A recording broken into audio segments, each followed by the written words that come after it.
everyone, and welcome to Phantom Sports Industries. My name is Joe Soyson. I'm a contributor for Phantom's hockey page, and today I'll be power ranking the NHL's Metro Division based off of their goaltending rooms for the upcoming 2023-2024 season.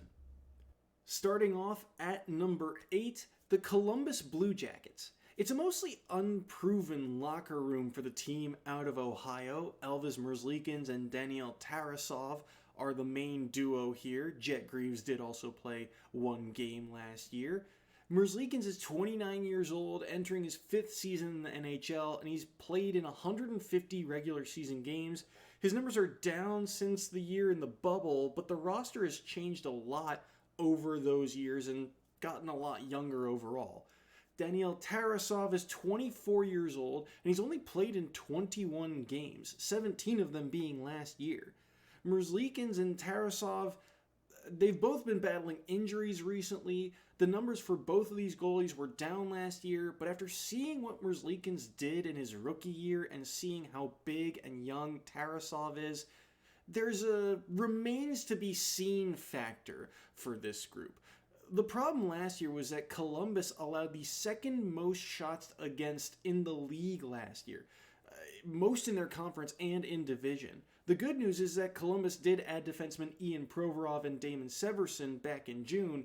We'll see if they're enough to turn things around, but for now the concern is that they'll get bombarded again like they did last year, and if they do, you'll likely see similar numbers, which is why I've put them at number 8. Number 7, the Philadelphia Flyers. One of the more fascinating goalie groups in this division. Carter Hart has been Philly's man since 2018, and he's very young. He turned 25 last month. They added Cal Peterson in the offseason from Los Angeles. He turned 28. Hart has been fairly consistent. Last year, Hart's goals against average and save percentage were practically identical to his career average. The problem has been results. Hart in his career is 84, 84, and 26, and his only 2 winning seasons were his first 2 in the league. Now, Peterson and Hart have both been in the league for 5 years, but Hart has been a starter. He has 100 more games played than Peterson. That being said, Peterson's career numbers are also nearly identical to Hart's in terms of goals against and save percentage. The difference is Peterson's win percentage. Peterson's record is 44, 42, and 10, and although last season was a short season for Peterson, he has a winning record overall in his last 2 seasons. It's also worth noting that the rumor mill has it that Hart could be on the trading block for Philadelphia this year. The other 2 goalies listed on the Flyers roster are Felix Sandstrom and Samuel Ersson. Sandstrom saw 20 games for the Flyers last year, but spent most of the season with the Lehigh Valley Phantoms, their AHL affiliate. In any other division, I might have this whole group ranked higher, but with stiff competition in the conference and in this division overall, I'm going to keep the Flyers here at number 7. Number 6, the Washington Capitals. Washington has their man in Darcy Kuemper. The 33-year-old won a Stanley Cup back in 2022 with Colorado. Last year in Washington, things didn't go as planned and the Capitals missed the playoffs. That being said, Kuemper had a decent year. Save percentage of 90.8, goals against average at 2.87. This was just his first year with Washington. And also entering his second year in Washington will be Charlie Lindgren. Last year was Lindgren's first real taste of a full NHL season. He played in 31 games and he had a record of 13, 11, and 3. You'd like his numbers to be a little bit stronger. He had a goals against average of 3.05 and a save percentage of 89.9, but these are the 2 goalies on Washington's roster with NHL experience. So if someone gets hurt or they want to swing someone up, they want to make a trade, someone will be repping a Capitals uniform for the first time. Washington's defense was very middle of the pack, so if Kuemper or Lindgren take a step up this year, you'll likely find Washington right back in the thick of things in that playoff conversation, but for now, I'm keeping them at number 6. Number 5, the Pittsburgh Penguins. Similar to Washington, Pittsburgh has their guy. Tristan Jarry has been in Pittsburgh since his NHL career started back in 2016, and he's earned that starting role for Pittsburgh.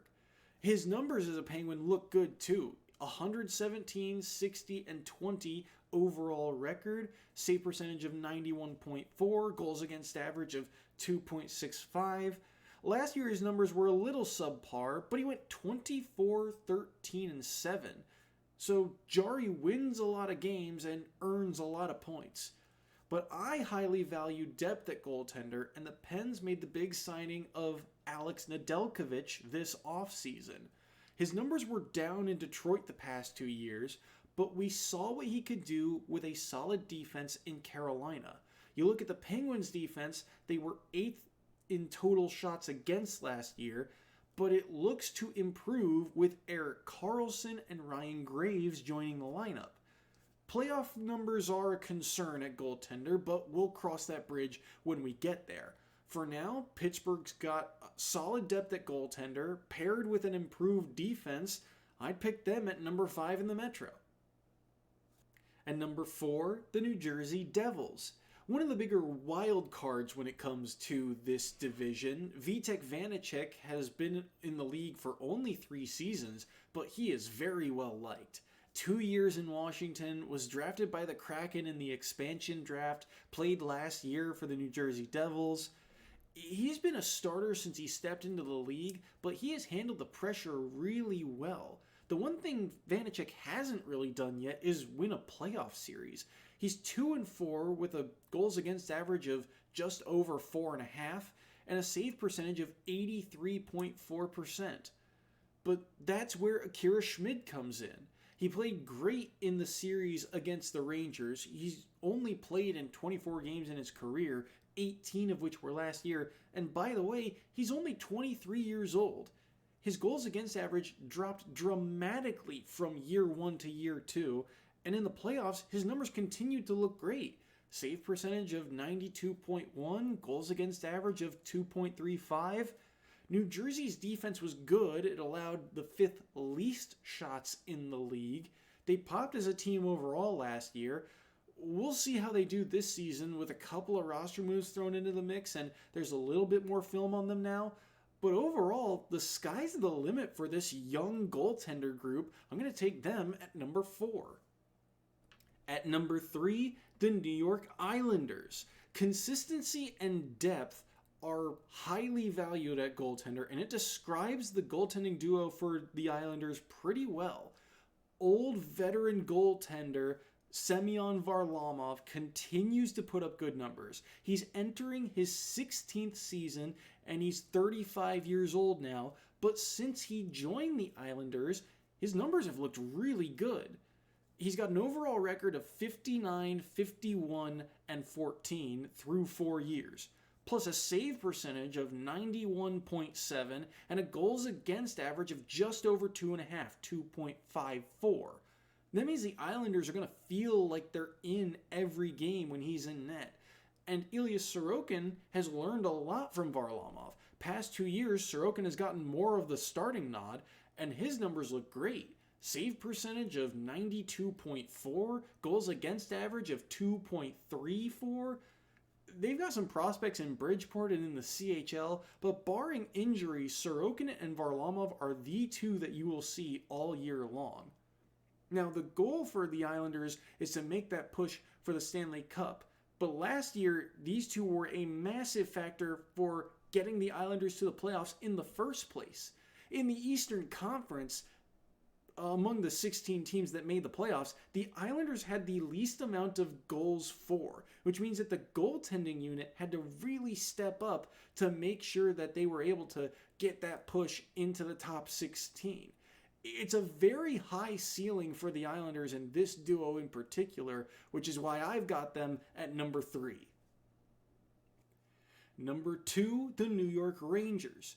One thing that the Islanders don't have, though, is the hardware that the Rangers do.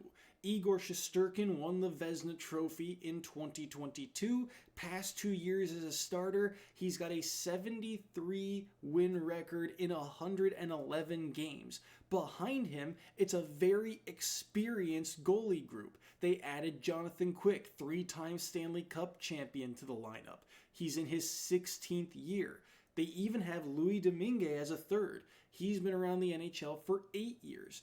Now, I do worry because there is a drop-off from starter to backup between Shesterkin and Quick or Domingue. Quick last year went 16, 15, and 6, and his goals against average last year with the Kings was 3.5. With Vegas, it was 3.13. And Domingue has only started in 3 games in the past 2 years. But when you look at this goalie group as a whole, there's a ton of playoff experience here at a high level, and the Rangers are going to give these goalies a lot of support. That's why I have this group at number 2 in the Metro. Number 1, the Carolina Hurricanes. Year after year, it feels like the Canes are in contention to be in the Stanley Cup final, but this goalie group might just be the group to actually get them there. What I love about this group is that these guys all were winning before they came to Carolina. Frederik Andersen is a 10-year vet. Big, strong. He's 6'4", 236, so he's a giant between the pipes. And he had a winning record in Anaheim, in Toronto, now in Carolina. He's played in 86 games and won 56 of them. He also technically has a winning record in the playoffs, 32-26 overall, 5-3 with Carolina. Now you add Antti Ranta, who's also been in the league for 10 years, and has a better career goals against average and save percentage than Andersen, albeit by fractions. It feels like there's little to no drop-off from starter to backup with this group. Plus, you've got a young 24-year-old Pyotr Kochetkov waiting in the wings for his time to shine. Last year, he went 12, 7, and 5 and had 4 shutouts. I know they have the benefit of Carolina's defense in front of them, who allowed the least amount of shots against of any team in the NHL last year, but when you look at this group as a whole, they're not racing the clock against Father Time, and they are continually finding ways to win, and they look good doing it too, and that's why I've got them at number 1 in the Metro. Well, that's it for me. Thank you all so much for watching. Be sure to drop a comment below with your thoughts on the video. If you're hungry for more sports content, be sure to click that subscribe button to get notified of future uploads. Also, be sure to check out our official site. Link will be down in the description. Once again, my name has been Joe Soyson. Thank you all so much for watching, and we hope to see more of you next time here at Phantom.